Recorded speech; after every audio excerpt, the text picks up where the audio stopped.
Hello everyone, finally দাদা ভাইয়ের গায়ে হলুদের ব্লগ নিয়ে চলে এলাম। একদমই মিনি ব্লগ হতে চলেছে আজকে, কারণ আমি তো বাড়িতে ছিলাম না, সারাদিনটাই আমি ক্যাম্পে কাটিয়েছিলাম। তাই ক্যাম্প বলতে তোমরা হয়তো ভাবছো যে কোন ক্যাম্প, আমি মেডিকেল ক্যাম্পে দায়িত্বে ছিলাম, যেহেতু সেই জন্য আমি ওখানে ছিলাম। একদমই এখানে সারাদিনটা সময় দিতে পারিনি, আর একদমই সেরকম ভিডিও ক্লিপও নিতে পারিনি, যেহেতু আমি গেছিলাম 10টার সময়।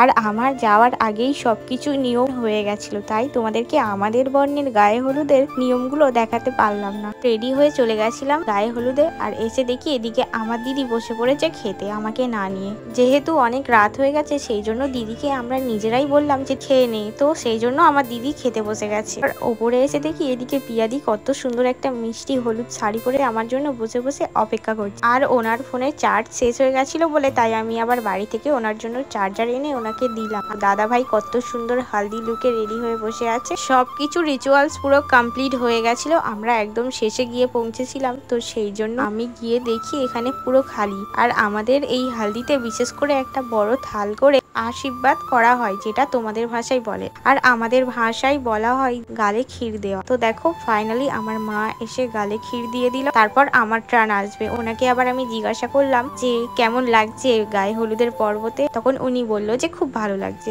ফাইনালি আমিও চলে এলাম দাদা ভাইকে ক্ষীর খাওয়াবো বলে। আমি 100 টাকাই দিয়েছি, যেহেতু আমি অনেক গরিব, আমার কাছে টাকা পয়সা নেই বাবা, সেই জন্য। তো আমি এখানে এসে সবার প্রথমে মাছটা তুললাম, তুলে নিয়ে দাদা ভাইয়ের গালে দিলাম, কিন্তু উনি একটুও খেলো না, জাস্ট একটু মুখে ছুঁয়ে নিল। তারপর দেখো চিকেনটা তুলতে গিয়ে আবার সেই একই কাণ্ড। মুনমুনের বিয়েতেও সেই একইভাবে চিকেনটা তুলেছিলাম বলে ভাত পুরো ঝরে পড়ে গেছিল। দাদা ভাইকেও খাওয়াতে গিয়ে সেই একই জিনিসই হলো। তো তারপর দাদা ভাইকে খাওয়ানোর পর আমি আর মা নিচে চলে এসেছিলাম খেতে, কারণ প্রায় বাজে রাত 11টা। আর তার উপরে সেই দুপুরবেলা যা খেয়েছি সেটাই লাস্ট, তারপরে না করেছি টিফিন না কিছু খেয়েছি। সেই জন্য আমি আর পিয়াদির জন্য অপেক্ষা না করে মাসিদের সঙ্গে খেতে বসে গেছি। আমার পাশে ছিল আমার মাসির ছোট ছেলে এবং আমার মাসি আর আমার মাসির মেয়ে আমার সামনে বসেছিল। আর সবাইকে ভাত দিয়ে গেছে, কিন্তু আমাকে আর আমার ছোট ভাইকে কিন্তু এখনো ভাত দেয়নি। সেই জন্য আমার মাসি বলছে তোদেরকে দেয়নি, তোদেরকে দিক, তারপর একসাথে স্টার্ট করব। তো দেখো ডাল আর ভাত গরম গরম দিয়ে দিয়েছি। আর সারাদিনের ক্ষুধার্ত যখন পেটে পড়েছে ডাল আর ভাত, তখন কি যে শান্তি হচ্ছিল সেটা তোমাদেরকে বলে আমি বোঝাতে পারবো না। আর আমার ডাল ভাত খেতে এতটা ভালো লাগে সেটাও আমি তোমাদেরকে বলে বোঝাতে পারবো না। আমার ফেভারিট খাদ্য হচ্ছে ডাল ভাত আর আলু সেদ্ধ।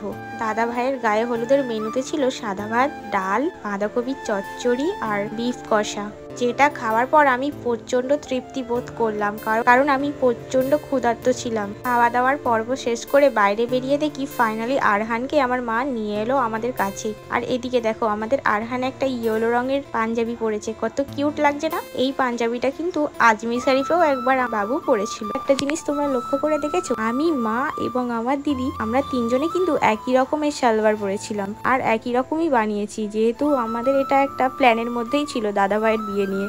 বাবাও খাওয়া দাওয়া সেরে চলে এসেছে আমাদের সঙ্গে ফটো তুলবে বলে। তারপর আমি তিনজনের সুন্দর ফটো তুলে দেওয়ার পর আমি আর মা এই ভিডিও শুটটা করলাম। আর আজকে এই পর্যন্তই দাদা ভাইয়ের গায়ে হলুদের ব্লগের ক্লিপ আমি নিতে পেরেছি। তারপর তো বাড়ি চলে এসেছিলাম, সেই জন্য কেমন লাগলো দাদা ভাইয়ের গায়ে হলুদের ব্লগ সেটা কিন্তু অবশ্যই কমেন্টে জানাবে। দেখা হবে বিয়ের ব্লগে, ততক্ষণের জন্য টাটা বন্ধুরা।